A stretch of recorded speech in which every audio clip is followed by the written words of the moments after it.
Assalamualaikum warahmatullahi wabarakatuh. Kita belajar rukun sholat yang ketiga, pertama niat, yang kedua takbiratul ihram, yang ketiga adalah berdiri. Jadi berdiri itu adalah rukun bagi yang mampu, ya.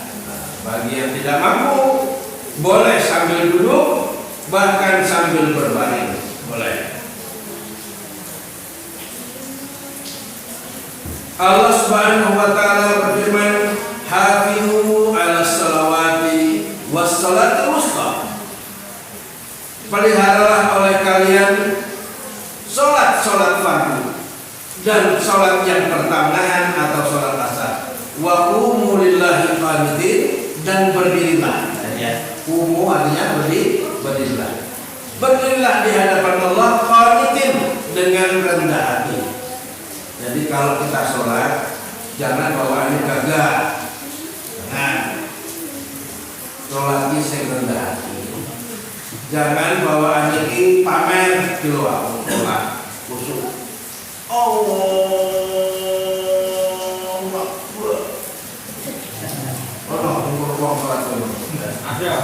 Ada. Sholatnya lagi pamer, orang yang gagah-gagahan. Santai saja. Orang sedih baleni terus kewae nanti supaya lama-lama bisa khusyuk. Sing ringan. Sholat yang paling bagus adalah yang paling ringan supaya bisa gini.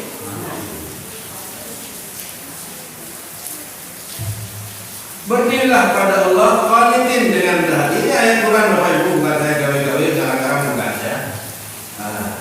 Berdiri kalau bisa berdiri, kalau tidak bisa lakukanlah sesuai kemampuan kita. Kemudian dari Imran bin Husain dia berkata, "Kana Nabi bawasir fas'altu Nabi sallallahu alaihi wasallam 'an salat." Aku pernah kena sakit ambeien, maka aku tanya pada Nabi SAW tentang caranya sholat. Kanjeng Nabi menjawab, "Sholli qa'iman." Kalau bisa sholat berdiri, berdirilah. Jika tidak puasa, maka boleh sambil duduk.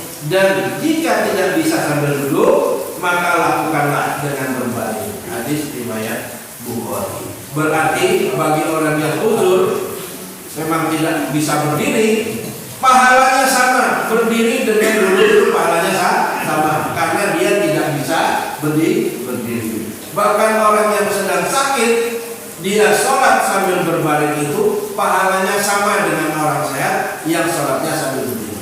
Ya. Tetapi kalau sholat sunnah, orang yang sehat pun boleh sholat sambil duduk atau berbaring. Panjenengan misalnya musim begini dingin lah, kalau jam 3 pagi harus tahajud jadwalnya watis. Sing ora tahajud wae atis.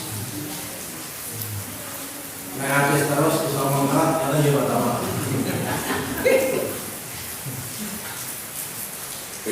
Yes, sholat dengan cara yang bisa, berwudu walaupun minimal, diperbagus wudunya, kemudian kembali ke tempat tidur.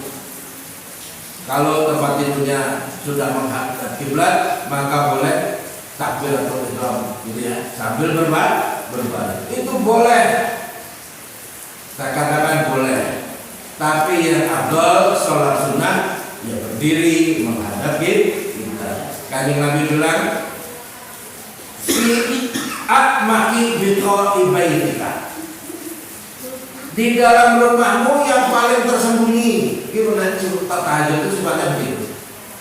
Di tempat yang paling sepi, paling tidak diketahui orang.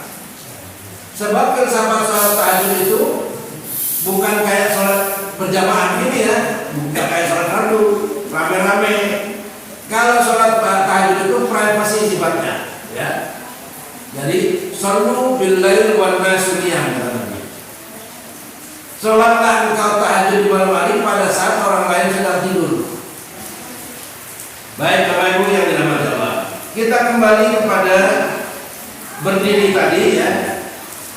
Penting sekali berdiri. Kemudian tak kuasa berdiri pada sholat fardu, karena Nabi bersabda, "Idza maridal abdu aw safara kataballahu lahu ma kana ya'malu wa huwa shahihun muqim." Kalau orang yang sedang musafir di atas onta berjalan jauh, kalau Bapak Ibu misalnya di kapal, ya, menuju Sorong, Papua misalnya, tentu itu perjalanan yang sangat lama.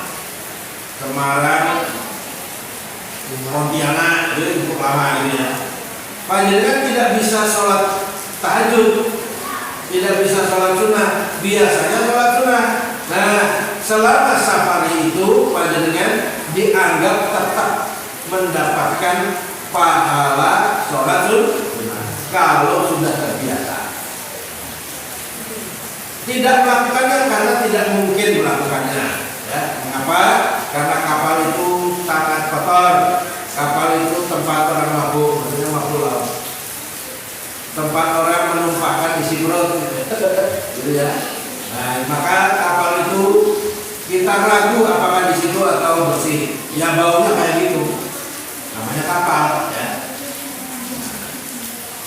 Tapi kalau sekarang kapal kali itu bersih-bersih Bapak Ibu, bahkan musholanya bisa buat jumatan. Ada jumatan yang ada sholat fardu setiap saat. Nah, kalau kita kebetulan naik kapal yang ada fasilitas mushola, maka kita bisa melaksanakan sholat sunnah, ya, dengan lebih nyaman, ya. Nah, Bapak Ibu yang dirahmati Allah, bab berikutnya adalah bab membaca Al-Fatihah. Ini adalah rukun yang keempat. Membaca Al-Fatihah hukumnya wajib, rukun, ya Bapak Ibu, di dalam sholat. Dari Ubadah bin Samit, Nabi SAW bersabda, "La sholata liman lam yaqra bi Fatihatil Kitab." Tidak ada sholat, tidak sah sholat seseorang yang tidak membaca Al-Fatihah, surat Al-Fatihah, ya. Nah, ini hukum dasar, hukum yang pada dasarnya secara umum begitu, ya Bapak Ibu. Tetapi nanti ada pengecualian. Kita ikuti hadis berikutnya.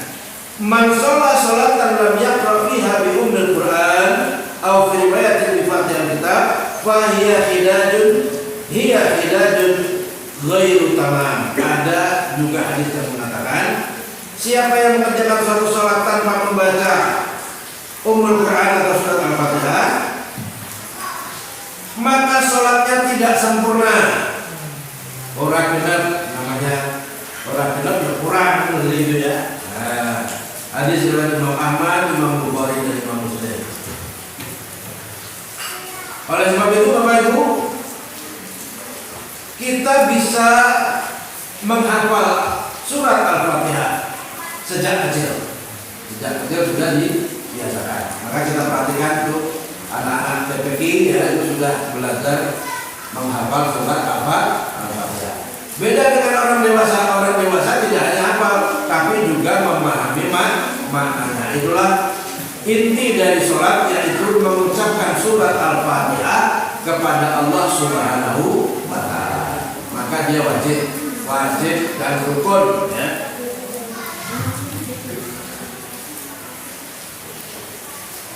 Daripadanya pula bahwa Nabi SAW bersabda, "La tujzu sholatun la yuqra'u fiha bi Fatihatil Kitab." Tidak sah sholat yang tidak dibacakan padanya surat Al-Fatihah. Hadis keempat, Imam Daraqutni meriwayatkan dengan sanad yang sah, "La tujzu sholatun liman lam yaqra bi Fatihatil Kitab." Tidak dapat pahala apapun orang yang sholat tidak membaca Al-Fatihah. Umirna an naqra'a bi Fatihatil Kitab wa ma tayassar. kami memang diperintahkan oleh Kanjeng Nabi untuk membaca surat Al-Fatihah dan surat-surat yang pendek. Oleh sebab itu, kalau Bapak Ibu ketemu masjid yang imamnya bacanya suratnya itu yang pendek-pendek saja, gitu ya. Kulha, kulhu, kuliah dan sebagainya ya. Wal asri, inna, toina, nggak apa-apa. Itu memang benar. Ada hadisnya. Baca surat yang sederhana saja, ya. Ma yassara, ya. Baik Bapak Ibu yang dirahmati Allah, apakah sholat seperti itu telah mengikuti sholatnya Nabi? Ya, itu pertama adalah syarat dari Kanjeng Nabi, yaitu membaca surat Al-Fatihah. Pokoknya dibaca surat Al-Fatihah baik dengan sir maupun jahar. Yang penting kita membaca surat Al-Fatihah. Apa-apa yang dibaca oleh imam mewakili makmum, sudah mewakili makmum. Jadi kita tidak diwajibkan membaca surat Al-Fatihah pada saat kita sholat berjamaah. Mengapa? Karena Al-Fatihah kita sudah diwakili oleh imam. Cuma kalau kita merasa perlu membaca, halnya orang maca apa? Enggak belum baik, malah kalian bojo baik. Karena lebih baik membaca, kan gitu. Bacalah surat Al-Fatihah di dalam hati atau dengan suara yang dengan cuma kita sendiri. Ya, itu cara yang mudah. Kenapa? Karena imam tidak kedengeran suaranya. Kalau imam kedengeran suaranya, kita akan menghayati bacaan imam. Nah, sholatnya sholat zuhur. Kita tetap membaca Al-Fatihah sebagai upaya untuk khusyuk di dalam sholat. Usahanya tadi begitu. Tapi kalau kita kebetulan masbuk, datangnya itu agak di ujung, ya, sudah ketinggalan 2 rakaat, tidak apa-apa. Kita tidak membaca surat Al-Fatihah. Ya. Yang paling penting dan pokok orang berjamaah itu adalah mengikuti imam, gerakannya. Secara fisik sudah mengikuti imam. Jadi imam sujud ya sujud, ruku ya ruku, dan seterusnya. Kalau kurang nanti kita tambahin sendiri. Nah, Bapak Ibu yang dirahmati Allah, kalau kita sholat dengan imam yang membaca secara jahar, itu maka masih lebih enak, ya, lebih mudah. Imam membaca surat Al-Fatihah dengan suara keras, kita nikmati saja bacaan suara imam. Nah, setelah itu imam membaca surat, gitu ya, surat-surat pendek, kita boleh membaca Al-Fatihah.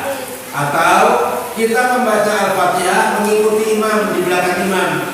Misalnya imam membaca Bismillahirrahmanirrahim, kita juga ikuti Bismillahirrahmanirrahim.